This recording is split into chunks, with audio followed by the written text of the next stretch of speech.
ഉണ്ണിയമ്മേ കുമ്പടി വന്നു. താങ്കൾക്കെതിരെ കേസ് എടുക്കുന്നതിൽ ഒരു തടസ്സവുമില്ല എന്ന് ഹൈക്കോടതി പറഞ്ഞല്ലോ, ഇല്ലേ? ഇന്ന് നമുക്ക് ഇവിടെ തന്നെ കൂടാ, എല്ലാം അറിഞ്ഞിട്ട് തന്നെ കാര്യം. തമ്പി, രണ്ട് കസേര എടുത്ത് പുറത്തേക്ക് ഇടുക. അതെ, എന്തുകൊണ്ടാണ് പോലീസ് എഫ്ഐആർ ഇട്ടിട്ടില്ല? പോലീസുകാർക്ക് എഫ്ഐആർ അട്രാക്ട് ചെയ്യുന്ന ഇൻഗ്രീഡിയൻസ് എഫ്ഐആർ ഇടാം എന്ന് കോടതി പറഞ്ഞല്ലോ, എന്തുകൊണ്ടാണ് പറയുന്നത്? എഫ്ഐആർ ഇടാന്നല്ല പറഞ്ഞത്, അന്വേഷിച്ച് ഇൻസ്ട്രക്ഷൻ വെച്ചിരിക്കുകയാണ്. ഇതിലൊക്കെ ടെക്നിക്കൽ വ്യത്യാസമുണ്ട്. ഇനി വനിതാ കമ്മീഷനും കൂടെ പ്രഷറൈസ് ചെയ്യുന്നതുകൊണ്ട് രാഹുൽ ഈശ്വരനെ അറസ്റ്റ് ചെയ്യുമായിരിക്കും, സംശയമൊന്നുമില്ല. പക്ഷെ രാഹുൽ ഈശ്വരനെ അറസ്റ്റ് ചെയ്താൽ ചാനലുകൾ പറയും വെർബൽ റേപ്പിന് വേണ്ടി രാഹുൽ ഈശ്വർ അകത്ത് പോയിന്ന്. ചിലപ്പോ ഞാൻ ഒരാഴ്ച ജയിലിൽ രാഹുൽ ഈശ്വർ ഇങ്ങനെ വീരവാദം പറയരുത്. ഒരടിക്ക് കോളുണ്ടെന്നല്ലേ കേളപ്പെട്ട അശരീരി കേട്ടോ. ഈശ്വർ അന്ന് പ്രതികരണം നടത്തുന്ന ഘട്ടത്തിൽ പറഞ്ഞത് എന്റെ കേസ് ഞാൻ തന്നെ വാദിക്കും എന്ന്. രാഹുൽ അല്ലല്ലോ വാദിച്ച, അതന്നത്തെ ചോരത്തിളപ്പിന് വേറെ അഭിഭാഷകൻ പോയി. അതിലൊന്നും തെറ്റില്ല. പക്ഷെ എന്തിനാണ് ഇങ്ങനെ വീരവാദം പറയുന്നത് രാഹുൽ? വേണ്ടട്ടോ, നീ ചായ അടിച്ചാ മതി, നീ എന്നെ അടിക്കാൻ നിൽക്കണ്ട. ഓക്കെ. അയ്യോ ഒരിക്കലും അല്ല വാദം. രാഹുൽ ഈശ്വർ പറയുന്ന വാദങ്ങളെല്ലാം ജയിച്ചിട്ടേ ഉള്ളൂ. അത് 4-1 സുപ്രീം കോടതി വിധിക്കെതിരെയാണെങ്കിൽ പോലും രാഹുൽ ഈശ്വർ കഴിഞ്ഞ ശനിയാഴ്ച അഡ്വക്കേറ്റ് അലക്സ് കെ ജോൺ വഴി കൊടുത്തത് എന്റെ മോന്റെ ബർത്ത്ഡേ ആയിരുന്നു. ഞാൻ തിരുവനന്തപുരത്തായിരുന്നു. ബർത്ത്ഡേക്ക് അവന്റെ 7-8 വയസ്സേ ഉള്ളൂ പയ്യന്. അതുകൊണ്ട് അവരുടെ കൂട്ടുകാരെല്ലാം വന്നു. അപ്പം മാധ്യമങ്ങളെല്ലാം പറഞ്ഞു അറസ്റ്റ് ചെയ്യുമെന്ന്. എന്നിട്ട് അതുകൊണ്ട് അപ്രിഹെൻഷൻ ഓഫ് അറസ്റ്റ് ഉള്ളതുകൊണ്ട് ഹൈക്കോടതി കൊടുക്കണം. എന്റെ മോന്റെ ബർത്ത്ഡേ പാർട്ടി കളഞ്ഞിട്ട് വരാൻ എനിക്ക് പറ്റാത്തതുകൊണ്ട് കൂടിയാണ് ഞാൻ അഡ്വക്കേറ്റ്. ശരി, വ്യക്തിപരമായ കാര്യമായതുകൊണ്ട് അത് വിട്ടേക്കാം. ഒരു ആക്സിഡന്റ് കേസുള്ള യോഗ കൊത്തു വന്നിട്ട് രാഹുൽ ഈശ്വർ, എന്തുകൊണ്ട് സ്ത്രീ സംരക്ഷണം, ഇവിടെ പുരുഷ സംരക്ഷണം വേണം, ഇവിടെ വനിതാ കമ്മീഷൻ പോലെ പുരുഷ കമ്മീഷൻ വേണമെന്ന് താങ്കൾ പറയുന്നത് ഭരണഘടന ഉറപ്പു നൽകുന്ന തുല്യത എന്താണ് എന്ന ബോധ്യമാകാത്തത് കൊണ്ടാണോ? ഭരണഘടനയിൽ തുല്യത സംബന്ധിച്ച് അതിൽ കൃത്യമായി വ്യക്തത വരുത്തുന്നില്ലേ? ഇതൊരു നടക്കി പോണ ലക്ഷണില്ല. സ്ത്രീകൾക്ക് ഉള്ളതുപോലെ പുരുഷന്മാർക്കില്ല എന്ന് പറയുമ്പോൾ സ്ത്രീകൾക്കാണോ ഇവിടെ എല്ലാ തരത്തിലുള്ള തുല്യതയും ലഭിച്ചിട്ടുള്ളത്? താങ്കൾക്ക് അങ്ങനെ കൃത്യമായി പറയാൻ പറ്റുമോ? അത് ഉത്തരം പറ. അത് ഒരിക്കലുമല്ല. സ്ത്രീകൾക്ക് തന്നെയാണ് ഇപ്പോഴും കൂടുതൽ പ്രശ്നങ്ങളുള്ളത്. പക്ഷേ BBC അടക്കം കോട്ട് ചെയ്തൊരു റിപ്പോർട്ടിൽ 53.2% ഫോൾസ് റേപ്പ് കേസുകൾ അടക്കം വരുന്നുണ്ടെന്ന് പറയുന്നുണ്ട്. ബഹുമാനപ്പെട്ട സുപ്രീം കോടതി ചീഫ് ജസ്റ്റിസ് ആയ KG ബാലകൃഷ്ണൻ ഞങ്ങൾ സ്ത്രീകൾക്ക് പരിചകൾ കൊടുത്തു, പക്ഷെ ചിലരെങ്കിലും വാളായിട്ടാണ് ഉപയോഗിക്കുന്നതെന്ന് പറയുന്നുണ്ട്. അതൊന്നും എനിക്കറിയാൻ മേല. ഇങ്ങനെ എന്തെങ്കിലുമൊക്കെ പറയുമ്പോഴേ എന്റെ മനസ്സിനൊരു സന്തോഷം ഉണ്ടാവും. അതുൽ സുഭാഷിന്റെ ആത്മഹത്യ അടക്കം സുപ്രീം കോടതിയുടെ പരിധിയിൽ വരുന്നുണ്ട്. അതോടൊപ്പം ഒരു കാര്യം കൂടി, സ്മൃതി മാഡത്തിന്റെ പരിപാടി സ്ഥിരം കാണുന്ന ഒരു വ്യക്തിയാണ് ഞാൻ. ഇന്നേ വരെ ഒരിക്കൽ പോലും നിവിൻ പോളിക്കെതിരെ വ്യാജ പരാതി കൊടുത്ത സ്ത്രീക്കെതിരെ കേസെടുക്കണമെന്ന് മാഡമോ നിവിൻ പോളിയുടെ വാർത്താ സമ്മേളനം മുഴുവനായി തത്സമയം കൊടുക്കുകയും ആ കേസ് വ്യാജമാണ് എന്ന ബോധ്യത്തിൽ പ്രതികരിക്കുകയും ഒക്കെ ചെയ്തതാണ് ഈ റിപ്പോർട്ടർ ചാനൽ. ഞാൻ വായിച്ച ഘട്ടത്തിലായിരുന്നു വാർത്താ സമ്മേളനം നടന്നിരുന്നത്. അതിന് പ്രത്യേക ചർച്ച നടത്തണോ എന്നുള്ളത് അല്ലല്ല വല്ലപ്പോഴും സംഭവിക്കുന്ന ഒരു വിഷയത്തിൽ. ഒരു മിനിറ്റ് ഹേമ കമ്മിറ്റിയുമായി ബന്ധപ്പെട്ട വാർത്തകൾ വരുന്ന ഘട്ടത്തിൽ വ്യാജ പരാതികളും വ്യാജ ആരോപണങ്ങളുമായി വന്ന ആളുകളെ പൊളിക്കുന്ന ചർച്ചകൾ റിപ്പോർട്ടർ ചാനൽ നടന്നിട്ടുണ്ട്. അതുകൊണ്ട് അത് താങ്കളെ ബോധ്യപ്പെടുത്തേണ്ട കാര്യമില്ല. ഇപ്പം പറഞ്ഞാൽ മതി, നിവിൻ പോളിക്കെതിരെ വ്യാജ പരാതി കൊടുത്തതാണെന്ന് തെളിഞ്ഞല്ലോ, ആ സ്ത്രീക്കെതിരെ കേസെടുക്കണമെന്ന് സ്മൃതി മാഡം. ആ സ്ത്രീക്കെതിരെ കേസെടുക്കണമെന്ന വിഷയമല്ല നമ്മളിവിടെ ചർച്ച ചെയ്യുന്നത്. ഇങ്ങനെ പോയാൽ സംഗതി കുഴയും. ശരി, താങ്കൾ ഇതുവരെ ഹണി റോസുമായി ബന്ധപ്പെട്ട് നമ്മൾ ഇപ്പോൾ ഉന്നയിക്കുന്ന വിഷയത്തിലേക്ക് വരും.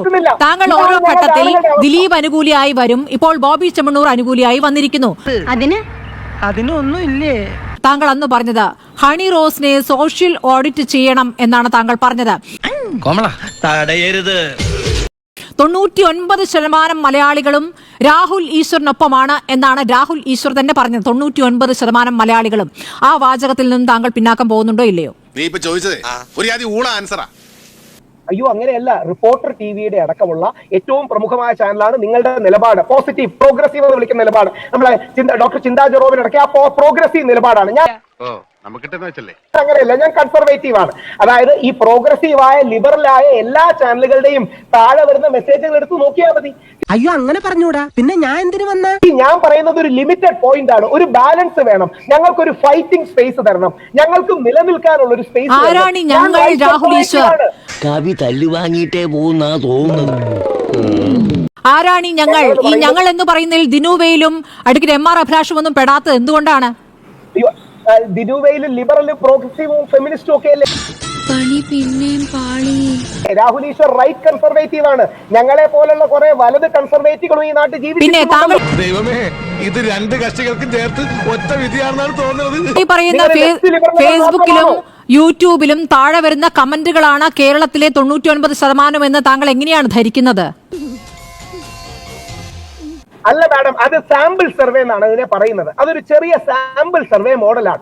ഈ വിഷയത്തിൽ വ്യാപകമായി നിങ്ങൾക്ക് ആലോചിച്ച് നോക്കാം. എല്ലാരും പറയുന്നത് എന്തോ അലമ്പുണ്ടാക്കാൻ വന്നിരിക്കുക.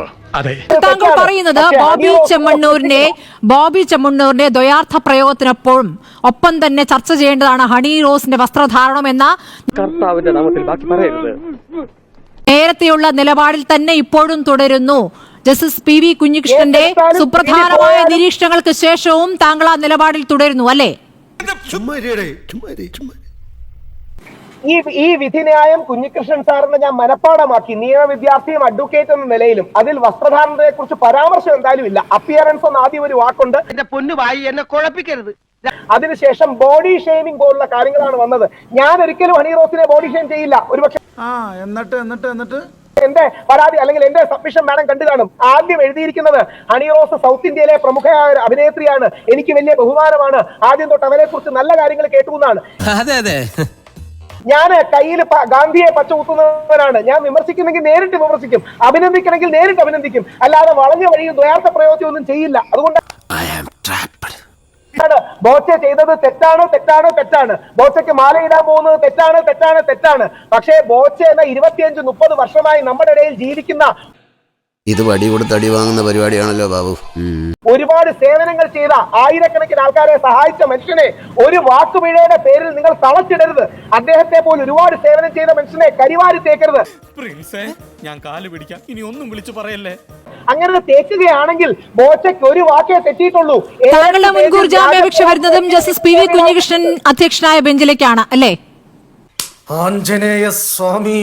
അദ്ദേഹം ഇനി എനിക്കെതിരെ വിധിച്ചാലും ഈ ബഹുമാനം ഉണ്ടാകും. ഒരിക്കലേ കോടതി വിധി ഞാൻ ലംഘിച്ചിട്ടുള്ളൂ. അത് സുപ്രീം കോടതിയുടെ ശബരിമല വിധിന്യായത്തിലാണ്. അത് മറ്റൊരു കോണ്ടെക്സ്റ്റ് ആണ്. അല്ലെങ്കിൽ കോടതിയുടെ വെളിയിൽ നിൽക്കുന്ന ആൾക്കാരെ പോലും സാറെന്ന് വിളിക്കുകയും വെളിയിച്ചിരിക്കുകയും ചെയ്ത വ്യക്തിയാണ്. ഒരിക്കൽ ശരിയാണ്, സുപ്രീം കോടതിയുടെ 4 വിധിന്യായം ലംഘിച്ച് ഞങ്ങൾ പ്രൊട്ടസ്റ്റ് ചെയ്തു, എന്നെ അറസ്റ്റ് ചെയ്തു. ഇല്ലെങ്കിൽ കോടതി പറയുന്നതിന് അടിമ കിടക്കാൻ ഞാൻ തയ്യാറാണ്.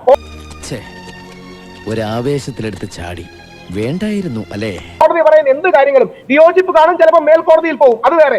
കോടതി പറയുന്നതിനെ കമാൻഡോ രക്ഷണം പറയാതെ 100%, 101% കോടതി പറയുന്നതിനെ അംഗീകരിക്കും. ചുമ്മാ പറഞ്ഞായിരിക്കുമല്ലേ?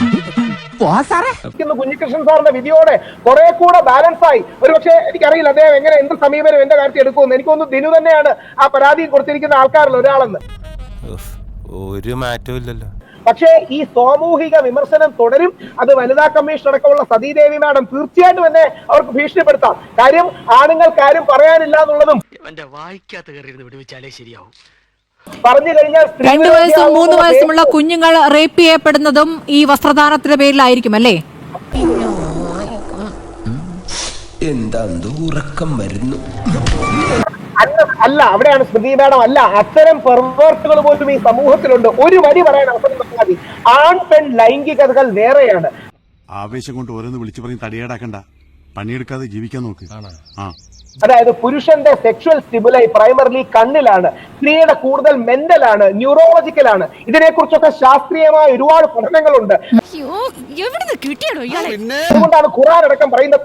അതുകൊണ്ട് ശാസ്ത്രീയമായി ശരീരം മൂടി സ്ത്രീകൾ അങ്ങ് നടന്നാൽ മതി. ശാസ്ത്രീയമായി തിരിച്ചെത്താം ഇടവേളയ്ക്ക് ശേഷം. ഒരു മിതത്വം എല്ലാവർക്കും വേണമെന്നേ പറഞ്ഞു. അല്ല, മിതത്വമൊക്കെ രാഹുൽ തീരുമാനിക്കും. പറയുന്ന നിനക്കില്ലേലും കേൾക്കുന്ന എനിക്കില്ലടാ ഒരു ചളുപ്പ്. എന്താണ് മിതത്വം, എന്താണ് അമിതമാകുന്നതൊക്കെ രാഹുൽ തീരുമാനിക്കും. താങ്കൾ ഏത് നേരം ഈ അമല പോൾ എന്ന നടിയുടെ പേര് ഇങ്ങനെ ആവർത്തിക്കുന്ന എന്താണ്? താങ്കൾക്ക് വേറെ എന്തെങ്കിലും താല്പര്യത്തിന് പുറത്താണോ?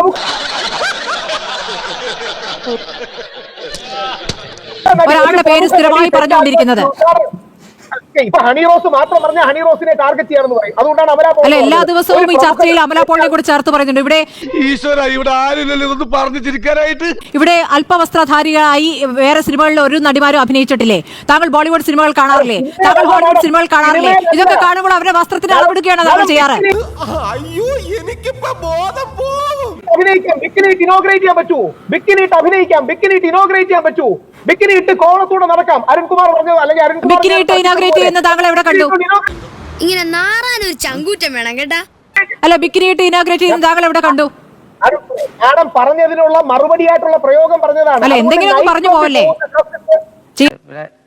പിന്നെ ചൂടാണ്ട് എ സി ഒന്നും ഇല്ല അത് കാര്യത്തെ കുറിച്ച് ഇതിനാണ് ചർച്ച. പോകുന്ന ഡ്രസ് ഇട്ട് പള്ളിക്കൂടത്തിൽ പോകരുത്. കൃത്യം വരി പറയാം. പബ്ബിൽ പോകുന്ന ഡ്രസ് ഇട്ട് പള്ളിക്കൂടത്തിൽ പോകരുത്. പള്ളിക്കൂടത്തിൽ പോകുന്ന ഡ്രസ് ഇട്ട് പബ്ബിൽ പോകണ്ട. അതെ, ആദ്യം നീ നന്നാകാൻ നോക്ക്, എന്നിട്ട് മതി സ്വയം നന്നാകുന്നത് കേട്ടാ. പബ്ബിൽ പോകുന്ന റിവീലിംഗ് ആയ ലോനക്കായ പ്ലഞ്ചിങ് നെക്ക് ലൈൻ ഉള്ള അല്ലെങ്കിൽ മിനി സ്കർട്ട് ഇട്ട് കോളേജിൽ ഉദ്ഘാടനം രാഹുൽ ഈശ്വർ, ഒരാൾക്ക് ഒരാളുടെ വസ്ത്രം നിശ്ചയിക്കാം. തൽക്കാലം ഇത്രയും മതി, വരട്ടെ. ശരി, ചത്താ ഞാൻ നാളെ വരാം. അല്ല, ചത്തില്ലെങ്കിൽ ഞാൻ നാളെ വരാം.